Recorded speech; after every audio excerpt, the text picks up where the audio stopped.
Hello there, it's Jay here from Jay's Vintage Junk, and apologies for not having a video out like last week. Week before last, I think I overdid it in the sun a little bit, to be honest. I wasn't feeling particularly well. I didn't go to any car boot sales last Sunday. I really wasn't feeling up to doing very much of anything, to be honest. But I went car booting this morning. So got a few things I picked up today, so I thought we'd have a quick look at what I got. Went up to Chelford, which is one of my usual car boots that I like to attend. So it is a decent sized car boot sale. Sometimes you can go there and, to be honest, there's absolutely nothing. Other times you can go and, you know, there's a fair few things to pick over and have a look at. Nothing vintage computer wise today, unfortunately. I was hoping to find something, you know, computery to play with, but it wasn't the case. It was very, very, very thin on the ground. There was nothing apart from a few Nintendo Wii's, which I'm not really interested in. Not at, you know, proper money. If I saw one for 50p or something, I'd probably grab it, but apart from like that, they don't really interest me that much. But like I say, I did pick up a few interesting items today, so I'll get the camera set back up and we'll take a look at what I picked up today on the bench. So back in a sec. Right, okay, I've got you over the bench. First thing I picked up, this was actually a complete freebie. Jam jars. Believe it or not, I actually rather enjoy making my homemade jam. And at the moment there is a huge abundance around where I live of wild plums. Wild plum jam is absolutely fantastic, and basically I ran out of jam jars, and I prefer these little jam jars for jam making anyway. Especially if I'm giving some of it away to people and things like that. You know, it's just a nice size. Once you've opened them, you can usually use the jam up before it starts going off or starting to mould or anything. So, like I said, they're a lady with a big box of jam jars this size, just with free help yourself. So, picked up half a dozen of them for my jam making exploits. What else did we get? Oh, yeah, this was not something I normally buy, but when you see it very, very cheap. We've got a VHS tape. This is Star Wars Empire Strikes Back. I'm not a huge Star Wars fan. Sci-fi wise, I'm more into, you know, some of the slightly more obscure older stuff, some of the weird and wonderful stuff, more than like Star Wars and stuff like this. But let's say this is a VHS copy, Star Wars The Empire Strikes Back. I don't know whether this is, I can't even remember when The Empire Strikes Back come out, but this is 1993 release of it, widescreen release. I've not played it yet. I'll have to dig a VHS player out to actually test it to see if it's okay. The tape doesn't look in bad condition. It doesn't look all moulded or anything, and it's, like I said, in generally reasonable condition.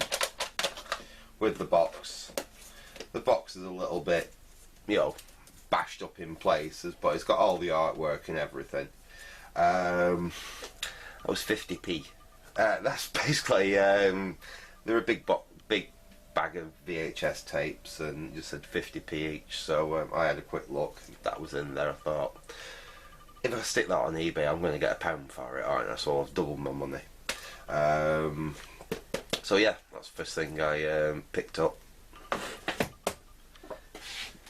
Plus, actually, to be totally honest, even if I don't do that, if I'm testing videos or anything, having a good pre-recorded tape, it's always handy for testing videos that I've been repairing or anything like that. So yeah, like I said, 50p.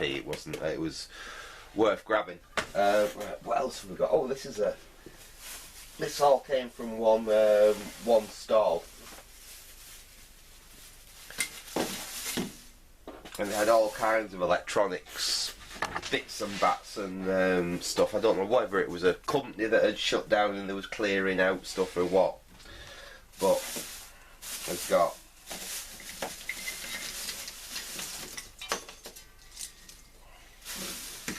soldering iron stand, and that came with, now I don't know whether it works or not. In fact, we can try that now. We can find that out right away. It's got a really nice silicon flex on it, but we've got a nice Antex 18-watt soldering iron with a medium tip on it. I've got one of these Antex irons with an incredibly fine tip on it. This is, I think, the one size up. They are nice irons, these Antex. I believe Gadget UK's a fan of these Antex irons. So I've got one. I think Andy gave it me actually. But it's got a very fine tip on it. It's excellent for doing like surface mount capacitors on Amiga motherboards and things like that. It's really useful for stuff like that. Like I said, this is just the one size up from it. In fact, let's see if it does work.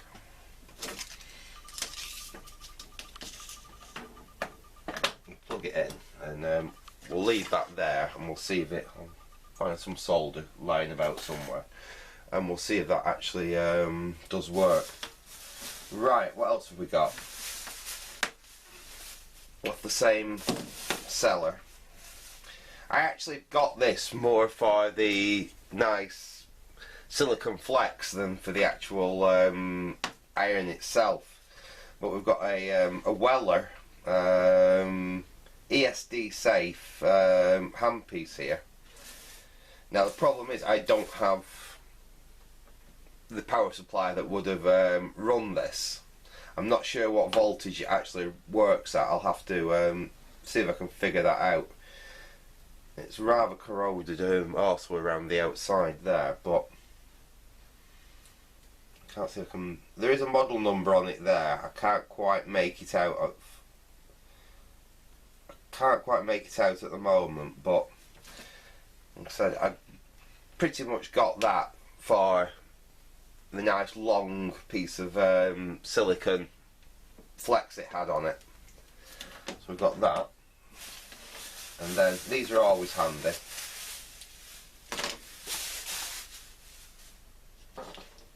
I've got some AA battery snap. We've got two. Well, we've got three of the type that take a battery snap on the end and just go to. So you put two AA batteries in there, and you can use the 9-volt style snap to connect them to your circuit. So we've got three of those, and one that's actually a wired one. These are just handy for replacing them in old radios when they've been broken, and various other pieces of equipment that use just a AA. Those were 30p each. I think I paid £1 for 4 of them. That was 50p, and the Antex and the stand was £3. Is that getting? That is getting warm. Let me see if I can find a piece of. Look at that piece of solder right there. Let's see if this is actually. Oh yeah, it's melting the solder. Where's my cleaning pot? Give the end a clean off.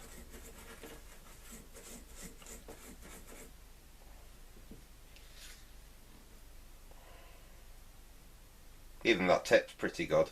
That tip will go again. So, got a nice little Antex 18-watt iron and a stand, and that also has got a nice flexi. Not quite as nice as that cable, I will say, but it's still got a decent, nice flexi cable on it. So yeah, like I said, that was £3. Those were £1 for all 4, and that was 50p. So I don't think I did particularly badly there. I'll unplug that I'll unplug that iron now we know it works. Put them to one side. I'll have to find a little box for those to go in. And that I'll look at a later date. I'll have to find out what voltage it runs at and how it actually regulates itself, whether it has a temperature probe in here and it's a third wire on there that regulates it, or it's just like a magnestat and it actually has the magnestat style regulation, in which case it might even work with one of the old Weller power supplies I've got for the older Weller irons, because I used to have a few of them, but they've all got failed elements in them, and the elements are more than I'm willing to pay to replace them. That's what I'm doing. Let's see if this is a...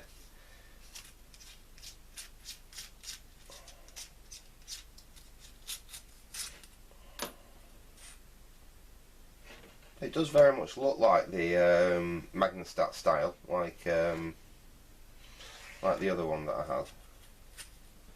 So we'll have to try that. I'll have to do a little bit more research on that, but like I said, for what I paid for it, for the 50p I paid for it,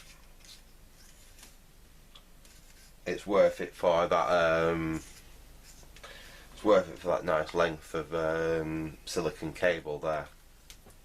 Put that to one side. Right, now what else have we got in the box? Right, yeah, I got some radios. Let's start with this one.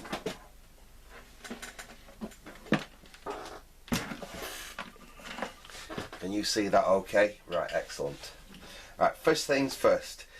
As soon as we see something like that, we know straight away we ain't going to just be plugging this thing in. What we have got here, especially we've got a piece of like lamp flex. We've got I don't know what we call this join. Let's see what we've got here. This seems to, I think this is carpet tape. I think this is like old, like 1960s or 70s carpet tape. And inside that we've got some chalk block and some cloth covered cable with a is that a 5 amp? I think that's a 5 amp 3-pin old style plug on the end. I'm going to stick that straight in the bin because it is revoltingly sticky and it's sticking to my fingers and everything, so let's put that in the bin.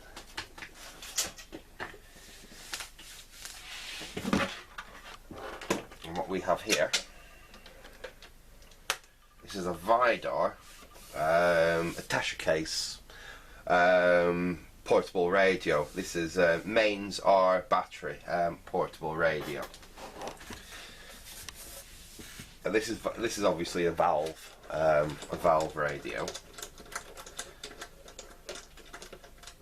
Now these, usually if I'd seen one of these and it's a battery set, I'd just pass them by.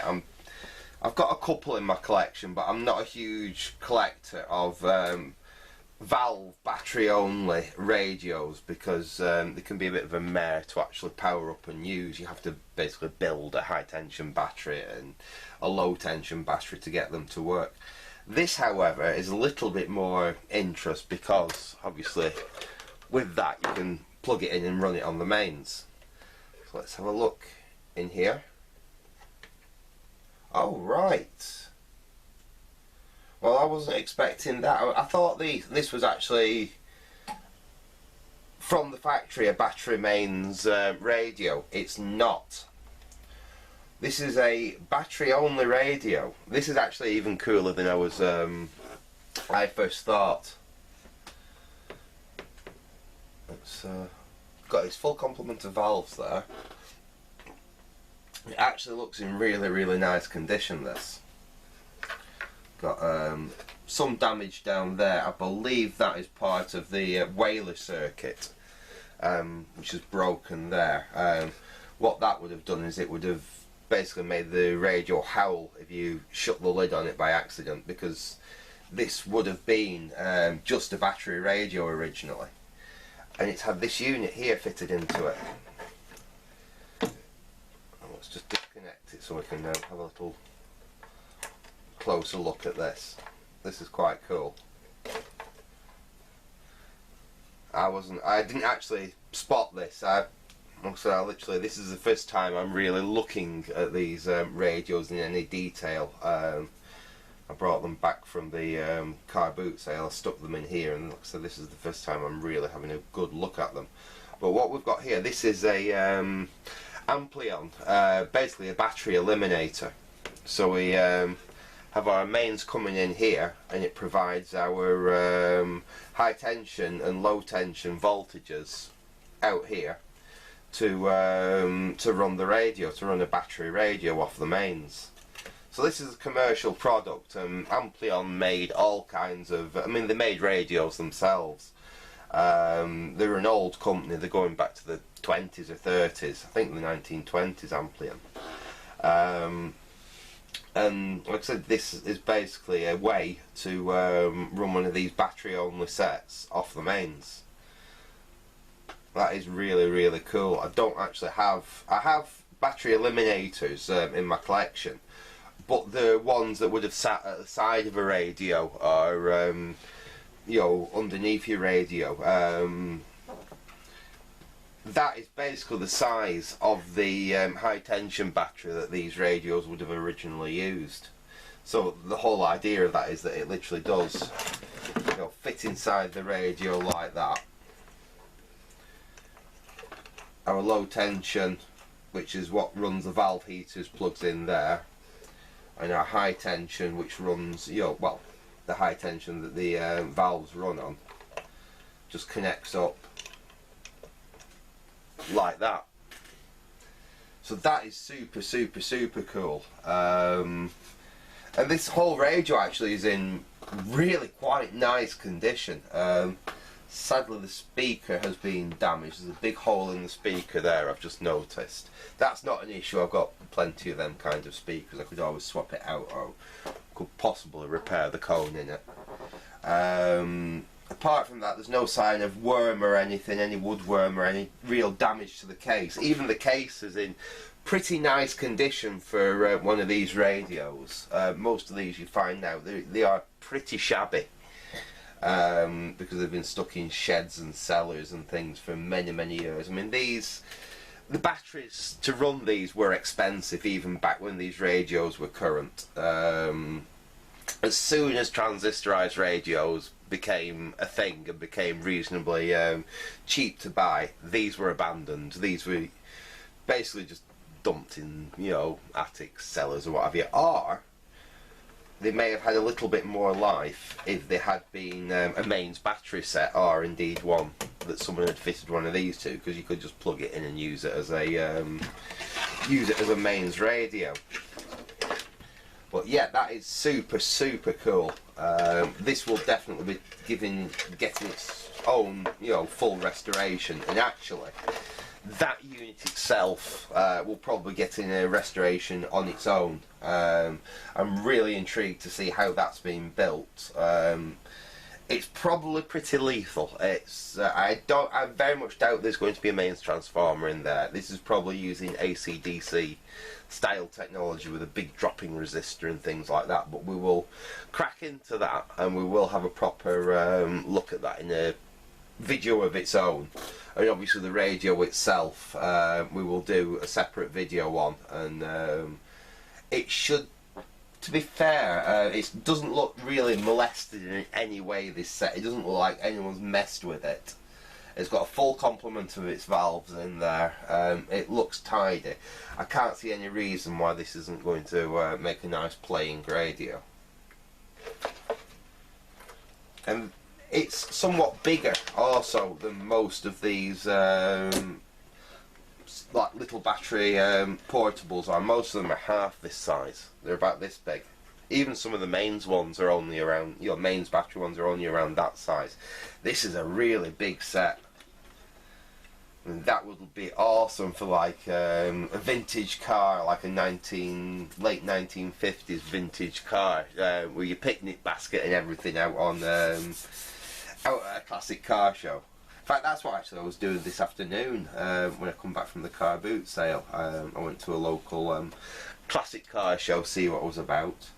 Some nice Land Rovers there, but not a single Reliant, which slightly disappointed me. So I was hoping to see at least one more Reliant. Probably not an SS1 like mine because of that damn rare, but you see some of the other scimitars about at most classic car shows. Anyway, so that's the first radio I picked up, and I paid £5 for that, which when the guy said it's a fiver, I didn't even try and argue with him, to be honest with that, because it is a nice set. I am really quite pleased with that for a fiver. I did initially think it was a mains battery set, but as you can see, it is a battery only set, which someone has fitted the amply on battery eliminator to. So that'll be coming up in a future video. We'll be getting that up and running, and we'll get to the final thing I bought. Unfortunately, it is another radio, and I thought the days of finding things like this at car boots at this price were long over, actually.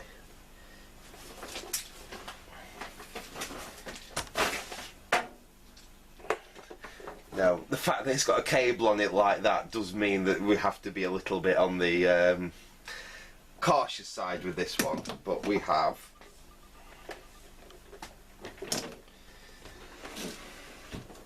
this is a Ferrante.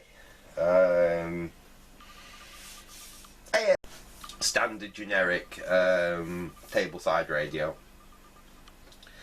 These you used to find all over on car boot sales and stuff for pennies.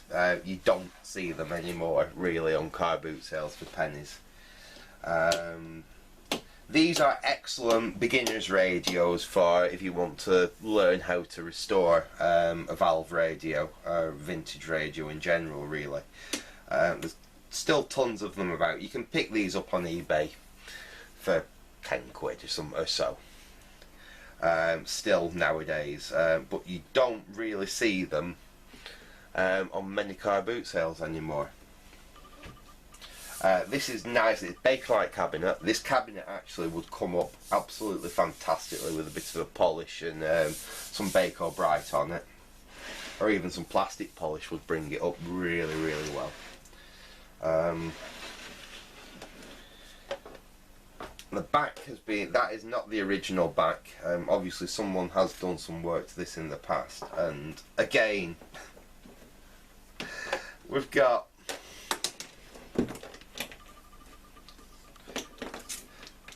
something that should be on a 3 kilowatt electric heater. Look at that. Then connected to the radio with,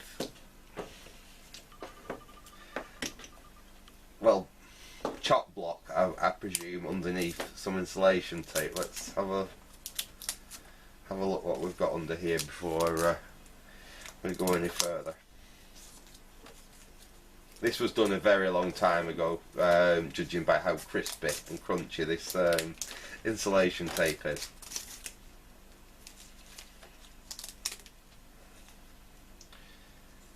At least it's connected right. At least we've got live to live, neutral to neutral, but oh dear me. Yeah, earth obviously is chopped off because this is a 2-core set. It is probably an AC/DC set as well. I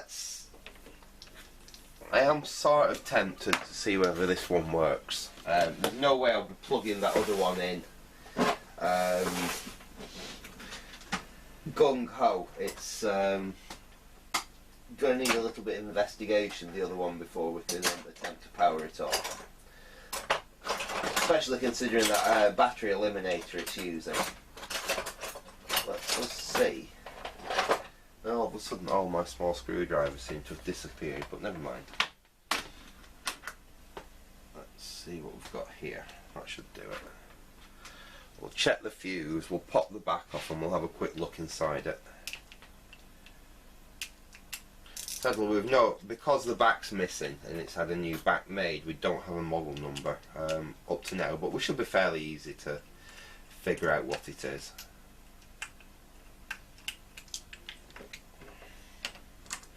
yeah, so we've got 13 amp fuse instead of a 3 amp fuse. It's a really nice old school ever ready one though. That's an old fuse.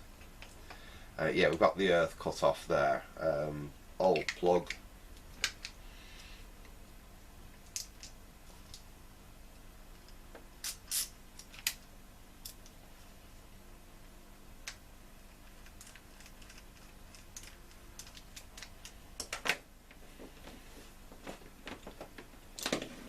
Let's have a look in the back.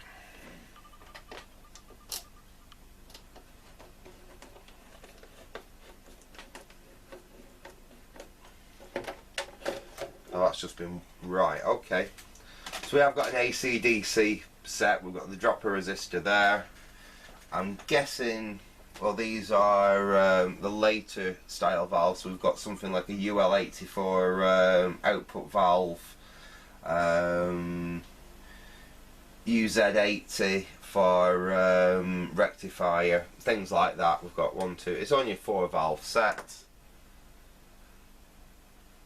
Nice big Pesley electrolytic at the back there. This is like a late 50s set, possibly early 60s, probably late 50s by the look of it. It all looks fairly tidy in there. It doesn't look in bad order. I wonder if I should dig the lamp limiter out and we could plug this in and see if we've got any life in it. Don't really want to just plug it straight into the mains, to be honest. Just bear with us a second, folk. I'll see if I can find my safety lamp and we will have a look at powering this up and see if it actually does anything. So back in a sec. Right, okay, as you can see, we've got the safety lamp here. So we'll plug, I've got that plugged in. We'll plug this ridiculous cable in like that, switch on, and we'll start with it. I've got a 60 watter here. We'll stick that in. Right, so the radio. Well, the fact that the bulb lit up with the radio actually switched off was slightly worrying. We're back on now.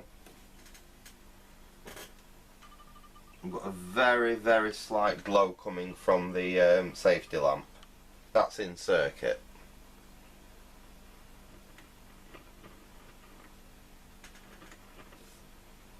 And a nurse popped up from a hatch and Hey. shouted across the waiting room, Mr. and Mrs. Ward, would you like to know Mark's HIV result? That's the camera I think is picking up there.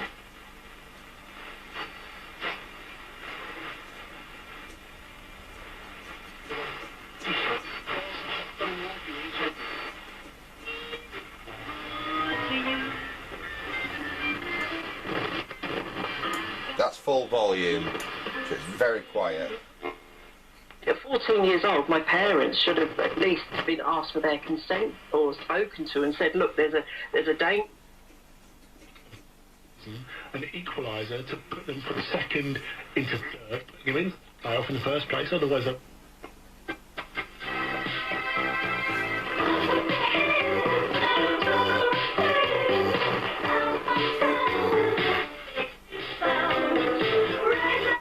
Seems to be working okay on the medium wave. Got a bit of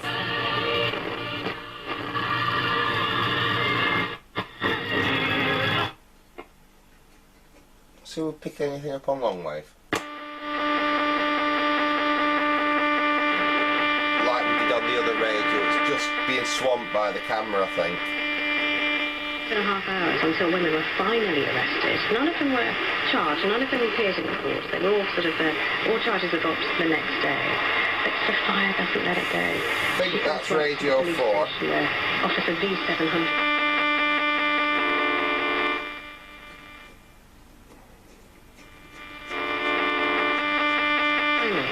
This is one bit of paper from the desk. Go back to medium wave. Certainly not bad.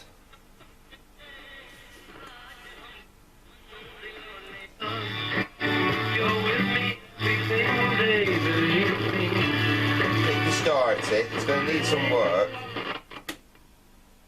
The worrying thing is when I switch off to that, the safety lamp is still glowing. So we've obviously got something wrong with the on-off switch. But apart from that, I'm actually quite surprised it's playing as well as it is. More about them when we do Messi Watch in a few minutes' time. Spin it over so you can see the valves lit at the back. Home to Troyes and Alexander Lacazette leading the charge. Yeah, I mean, the strength of Dortmund here, I think the results are better than the performances. And Lyon still can't put two halves of football together.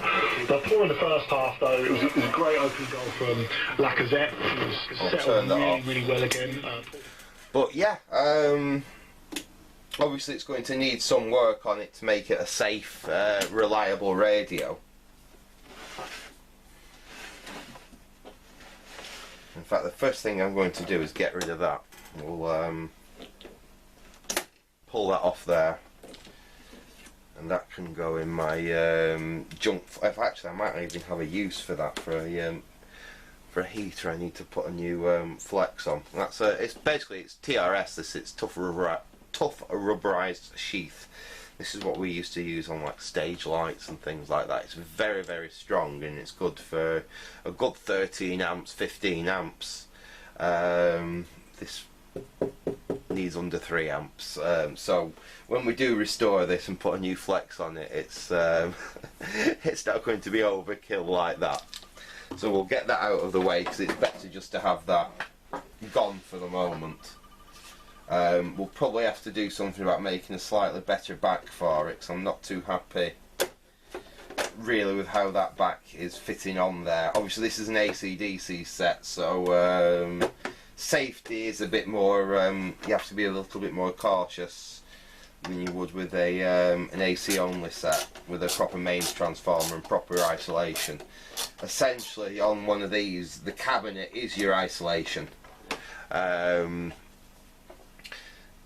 If no one's aware, on AC/DC sets, if you was to connect the wiring up wrong and you was to connect the live to the neutral and the neutral to the live, the radio will play fine. It will play absolutely perfectly. The problem is that the metal chassis inside the radio, instead of being a neutral potential, it's a mains potential.